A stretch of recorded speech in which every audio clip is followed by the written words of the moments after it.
या सय्यदी या ख़ातमुल मासूमीन।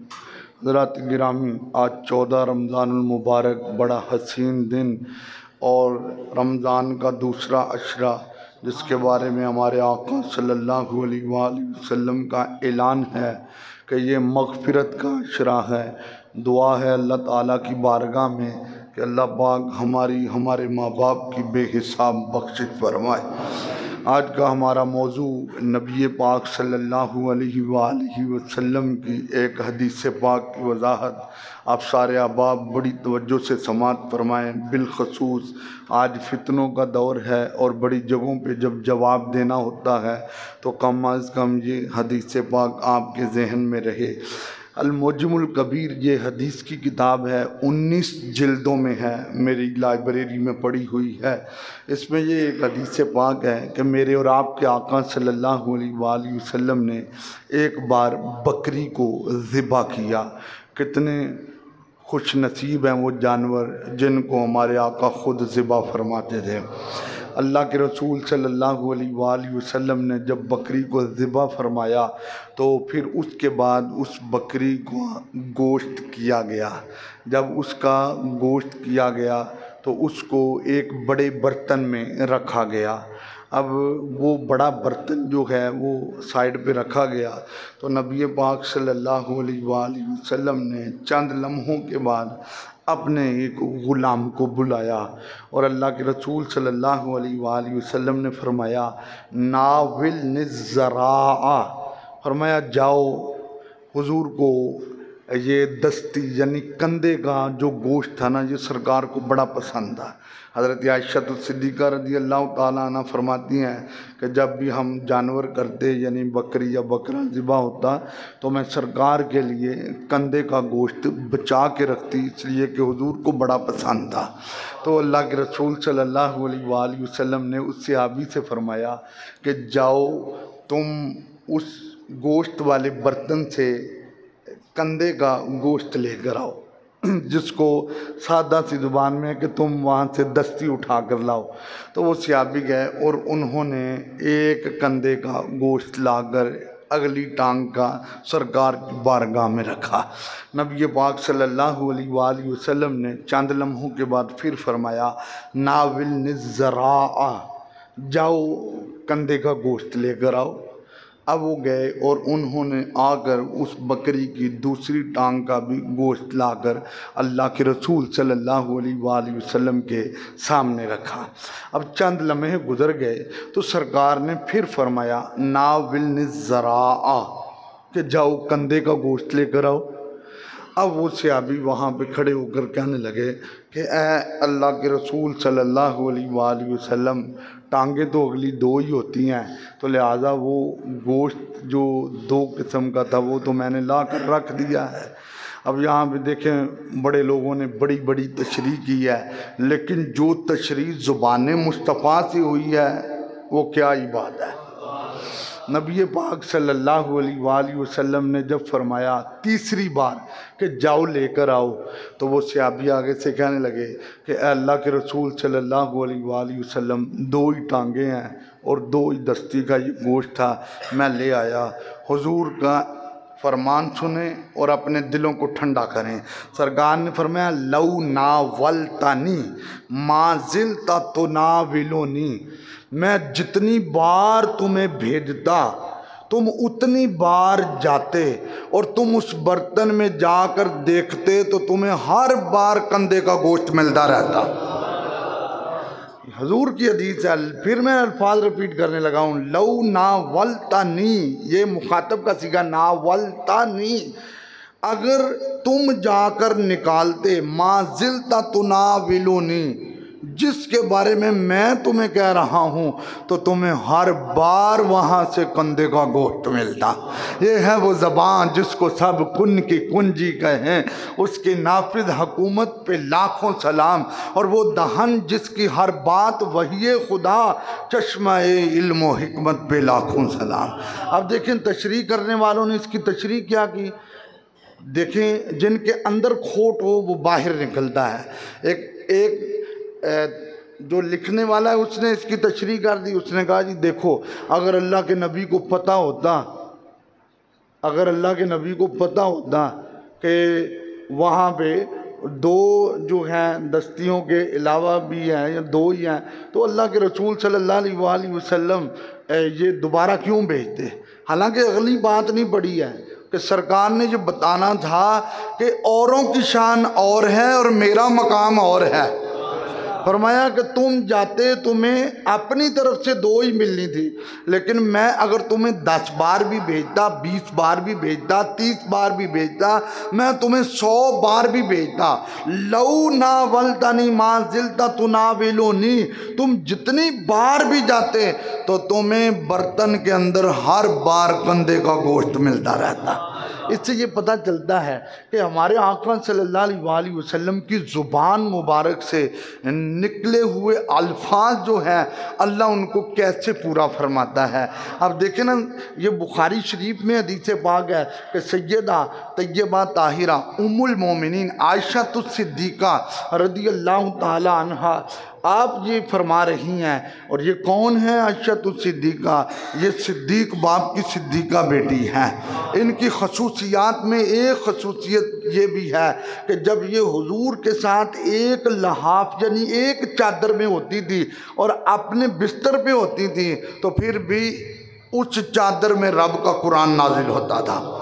ये सैयदा उम्मुल मोमिनीन आयशा सिद्दीक़ा रज़ियल्लाहु ताला अन्हा का यौम विसाल भी जुमातुल मुबारक को आ रहा है। आपने एक दिन एक जुमला कहा, सरकार सामने बैठे हुए थे, अर्ज़ किया आका मा अरा रब्बा का इल्ला युसारिउ फी हवा का। आका मैंने एक चीज़ चेक की है। फरमाया कौन सी? आका मैंने ये देखा है अल्लाह ताला आपकी बात को पूरा करने में बड़ी ही जल्दी फरमाता है। अल्लाह ताला आपकी बात को पूरा करने में बड़ी ही जल्दी फरमाता है।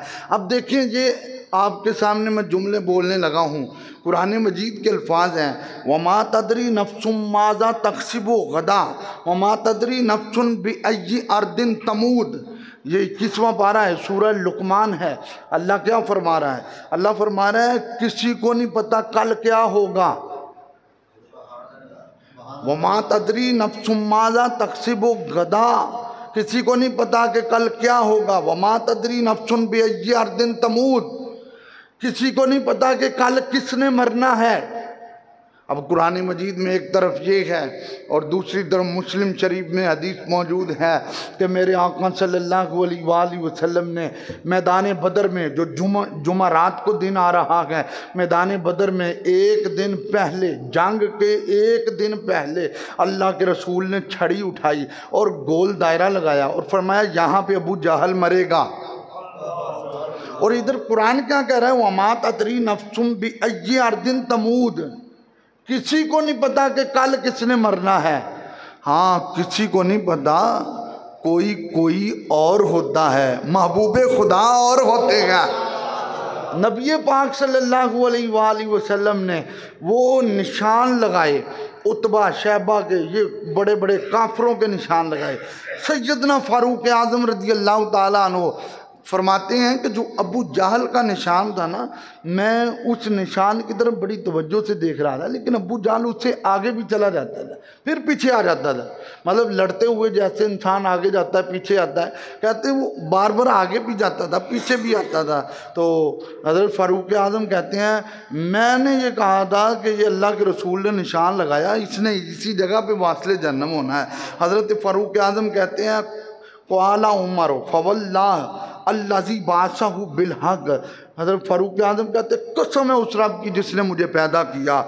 मख़्ताउल हुदूद अल्लती हद्दा रसूलुल्लाह, फरमाया जो मेरे नबी ने निशान लगाया था 1 इंच भी उस निशान से आगे पीछे नहीं हुए थे। तो इससे पता ये चलता है कि ज़ुबान मुस्तफ़ा से निकले हुए अल्फाज अल्लाह उनको फ़ौरन पूरा फरमाता है। जब मेरे आका मिराज से वापस आए तो काफिरों ने बड़े बड़े इतराज़ किए, हुजूर ने उनके इतराज़ात का जवाब दिया। अच्छा, उन्होंने कहा आप बैतुल मक़दस गए हैं, मस्जिद अक़सा की तरफ गए हैं, तो हमारे कुछ काफ़िले भी शाम की तरफ गए हुए थे, तो बताएं हमारे किसी काफ़िले की निशानी। फरमाया तुम्हारा एक काफ़िला बुध वाले दिन, और बात तफसीर में आता है मंगल वाले दिन, सूरज गुरूब होने से पहले पहुँच जाएगा। अब वो इस इंतज़ार में बैठे कि काफ़िला जो है वो पहुँचना है। अब वो दिन जब आया, बुध वाला दिन आया, वो पहाड़ी पे बैठे, एक तरफ से काफ़िला आना था, दूसरी तरफ सूरज ने गुरूब होना था। अब देखें अल्लाह को अपने महबूब से प्यार कितना है। उधर सूरज गुरूब होने के करीब है, अभी गुरूब नहीं हुआ, अभी करीब है, और इधर काफ़िले का नामो निशान ही नहीं है। तो अल्लाह ने फरमाया सोने महबूबा, हमने सूरज को हुक्म दिया तुमने गुरूब ही तब होना है जब काफ़िला आना है। महबूब वो ज़ुबान जिसको सब कुन की कुंजी का है, उसके नाफिज हुकूमत पे लाखों सलाम। अब अगर कोई बंदा नेट से ये अकीदा ले कि नबी तो शह ही कोई नहीं, अब कोई ये अकीदा लेना शुरू कर दे कि नबी तो शह ही कोई नहीं, तो फिर वो कभी भी इन शानों को नहीं मान सकता है। हाँ, इन शानों को तब माना जाएगा जब दिलो जान से मुस्तफ़ा करीम सल्लल्लाहु अलैहि वसल्लम पे ईमान रखा जाएगा। जब हज़रत सिद्दीक़ अकबर रज़ियल्लाहु अन्हु ने गारे सौर में कहा था आका मुझे प्यास लगी है, तो सरकार ने आगे से ये नहीं फरमाया कि अब मैं क्या करूं। अल्लाह के रसूल ने फरमाया तुम गार के दरवाजे पे जाओ, वहाँ पे पानी का बंदोबस्त है। अब हज़रत सिद्दीक़ अकबर ने आगे से ये नहीं कहा कि अल्लाह के रसूल गार की सफाई तो मैंने की है, पूरा साफ मैंने किया है, दरवाजे से अंदर मैं आया हूँ। उस वक़्त तो वहाँ पे कुछ नहीं था, लेकिन उनका ये ईमान है कि मुस्तफ़ा के फरमान के बाद सोचना ये भी ईमान की तौहीन होती है। वो रसूल पाक का ये जुमला सुन के फ़ौरन बाहर आए तो बाहर पानी का चश्मा निकला हुआ था। कुरान मजीद की मोतबर तफसीरों में मौजूद है। मेरे और आपके करीम आका सल्लल्लाहु अलैहि वसल्लम के यारे गार ने पानी पिया, पानी पीकर अंदर आए, सरकार ने फरमाया कैसा पानी था। आका जो मक्के में पीते थे उससे बड़ा मुनफरिद था। फरमाया कैसा। आका बर्फ़ से ज़्यादा ठंडा था, दूध से ज़्यादा सफ़ेद था, कस्तूरी से ज़्यादा खुशबूदार था, शहद से ज़्यादा मीठा था, शहद से ज़्यादा मीठा था। और मैं पता है अल्लाह ने हौज़े कौसर का कनेक्शन तेरी वफ़ाओं के बदले आज गार में कर दिया था। आका मेरी इतनी शान, आका मेरी इतनी शान, इमाम राजी ने इसको लिखा है। आका मेरा इतना मकाम है, फ्यूज़ुर रहमान वालों ने लिखा है। मेरे और आपके करीम आका सल्लल्लाहु अलैहि वसल्लम ने फरमाया अबू बकर अगर एक बंदा 70 नबियों जितनी इबादत करता हो और उसके दिल में तेरा बुग़्द हो तो वो कभी जन्नत नहीं जाएगा, तेरा प्यार ही उसे जन्नत में लेकर जाएगा। तो नबी पाक सल्लल्लाहु अलैहि वसल्लम की शान व अज़मत और मकाम व मर्तबा के वमा यंतिकु अनिल हवा इन हुवा इल्ला वह्युन यूहा। जब एक सहाबी हुजूर की हर बात को लिख लेते थे तो सहाबा ने कहा यार कभी हुजूर किसी हालत में होते हैं, यानी कभी गुस्सा होता है, कभी मुस्कुराहट में होते हैं, कभी खुशतबी की हालत में होते हैं, तुम हर बात ना लिखा करो, तुम वही लिखा करो जिसके बारे में सरकार फरमाया करें। तो उन्होंने लिखना छोड़ दिया। सरकार ने एक दिन फरमाया कि तुम मेरी बातें लिखते थे, लिखना छोड़ दिया। और क्या आका मेरे पीर भाई ये बातें कर रहे थे। अल्लाह के रसूल ने अपनी शहादत वाली उंगली को अपने दहन मुबारक की तरफ इशारा करके फरमाया उस ज़ात की कसम है जिसने मुझे सच्चा रसूल बनाकर भेजा है, मेरी ज़ुबान से सिवाय हक और सच के कुछ निकलता ही नहीं है। ये हमारे आका की शान है। सोने नबी दी ज़बान साढ़े वास्ते कुरान, किसे होर दा बयान चंगा लगदा ही नहीं। ला